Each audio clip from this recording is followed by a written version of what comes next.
What's going on, guys? It's Cimo. So today we've got the first big batch of news regarding Battles of Legend, Relentless Revenge. Now, if you guys remember last year, Battles of Legend Light's Revenge was arguably one of the greatest reprint sets of all time, and also had a lot of very good new cards that impacted the game in a very significant way. So we're going to be able to take a look here to see if Relentless Revenge is going to hold up to that same standard. But before we get into that, if you guys haven't already, be sure to subscribe to the channel and hit that notification bell so you guys don't miss a single upload. But without further ado, let's go ahead and get right into it. So these are the first batch of reprints out of Relentless Revenge. These are from the official Yu-Gi-Oh! Konami blog, so these weren't spoiled or leaked from like any other weird third-party source. It's kind of odd because typically we would have heard something about this set right now, especially so close to the WCQs, but at least it's better to have something than nothing. So starting off with the first three cards that we have here,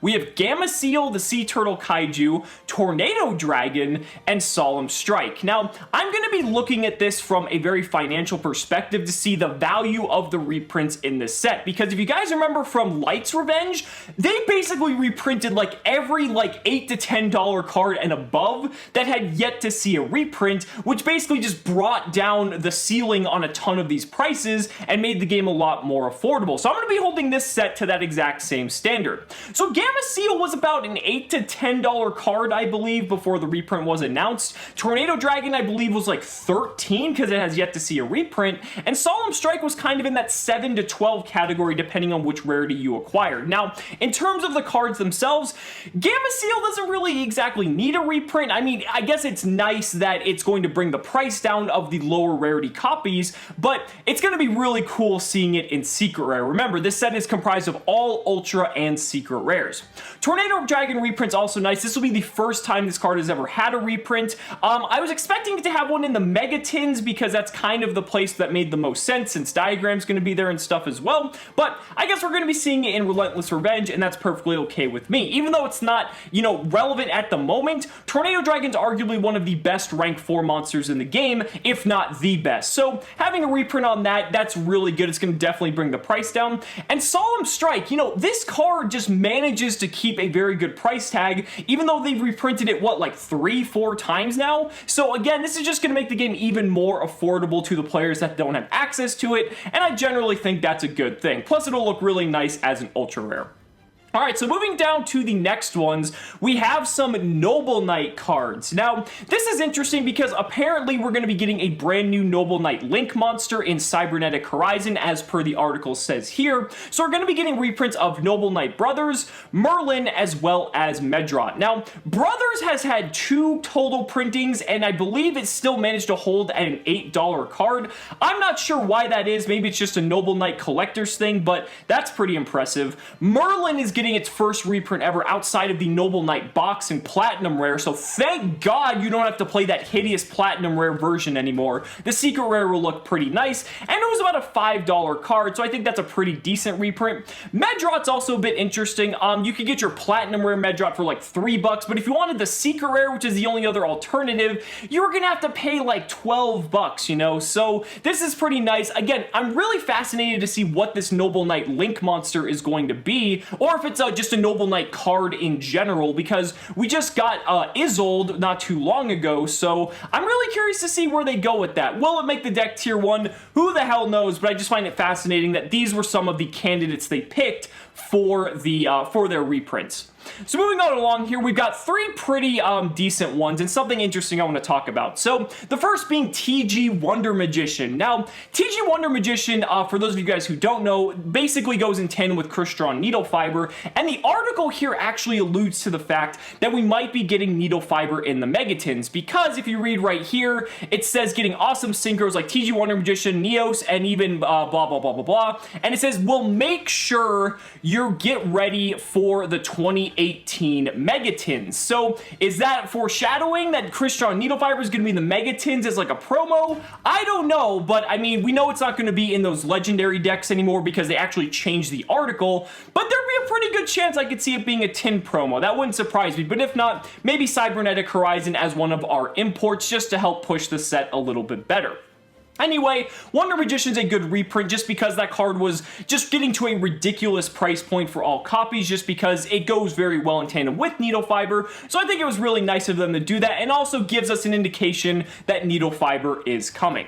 Brilliant Fusion is also a good one. I think super rare copies of Brilliant Fusion were hitting like $12, so now we're going to have a secret rare version of that. Again, it's not the most relevant, especially since they hit grass, but again, bringing down the price point for anyone who wants the card, maybe you want to play Gem Knight FTK or something like that, I think will be a pretty good thing. And then Elemental Hero Honest Neos. This card was like $9, and it's like, heroes are not really that relevant, but I guess because it's an Elemental Hero card, maybe it just has the, you know, the collector value there. And if you do want to play heroes, Honest Neos is an absolute beast. So I'm glad this is getting its second printing because that's going to definitely bring the price down of this card drastically.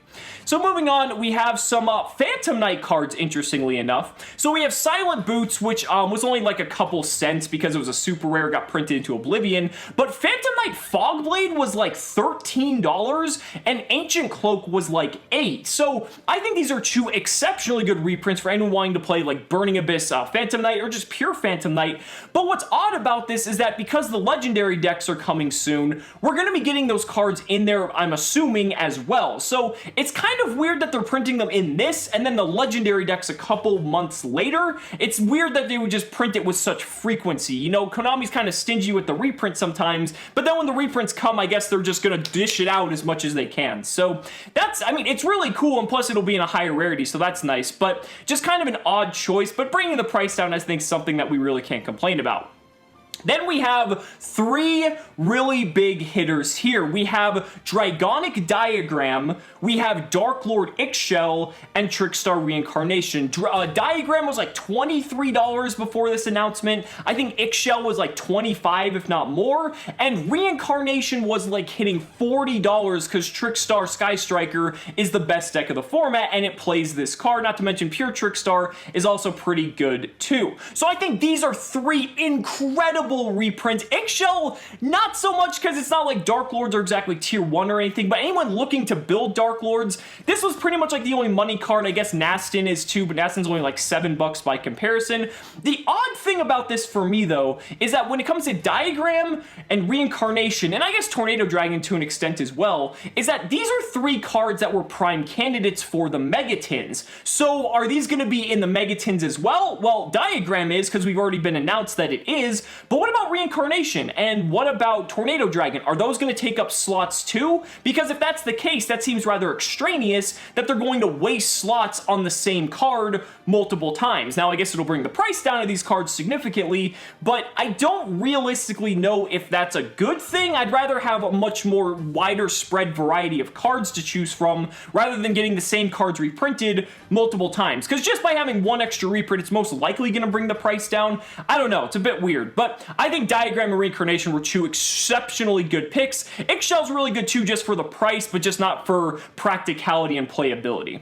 And last but not least, we've got a couple here that might not be the most, monetarily significant, but I think it's three cards that people have definitely been waiting for. So we have Unizombie being its first time as a holo printing, finally. Then we have Ciphering Driver, which Driver was actually hitting like $4 to $5 a copy because it's only had one printing, so I think that's kind of nice. Now it's going to be a second printing, but also something higher than rare. And then Eater of Millions as an ultra rare too. Now, Trickstar is the only deck that really plays Eater still, but Eater's still a very good generic card. And I think it's nice that it finally will be anything other than common. It definitely deserves it. So, guys, those are just my thoughts. Let me know down in the comments what you guys think about these spoilers for Battles of Legend Relentless Revenge. Do you think these are good? Do you think they could have done better? I'd really love to hear your thoughts. So, guys, thank you so much for watching the video. Be sure to like the video as always. Subscribe to the channel for more amazing Yu-Gi-Oh! Content. And if you found this video informative,